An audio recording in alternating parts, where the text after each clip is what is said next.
Kuri uyu munsi wa none ku itariki ya 25 Gashyantare 2026 muri BK Arena hahuriye abayoboke ndetse n'abayobozi mu nzego zitandukanye mu idini ya Islam, aho uyu muhango wari witabiriwe n'umushyitsi nyamukuru Perezida wa Repubulika y'u Rwanda Paul Kagame, ndetse hakaba yanagaragajwe urukundo rudasanzwe n'abayisilamu bo mu Rwanda. Idini ya Islam ni idini ikorera mu Rwanda imaze imyaka myinshi, cyane ko mu Rwanda higanjemo abayoboke b'Abayisilamu benshi.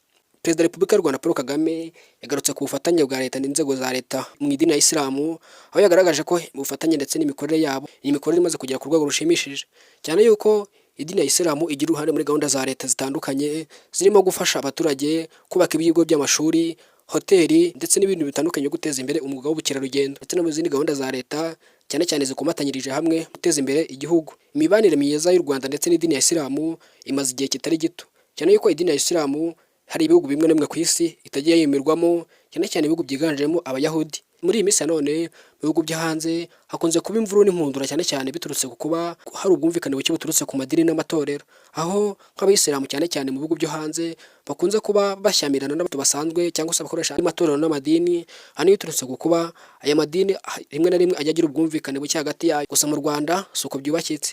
Mu Rwanda imikoranire n'imikorere y'amadini yamaze gutezwa imbere ndetse yashyizwe ku murongo, aho udashobora kumva imvuru cyangwa se kwivumbagatanya kw'amadini n'amatorero, ahanini biturutse ku bwumvikane buke, cyane ko leta y'u Rwanda icyo kintu yashyizemo imbaraga. Imibanire myiza ya leta y'u Rwanda ndetse n'idini ya Islam imaze igihe kitari gito.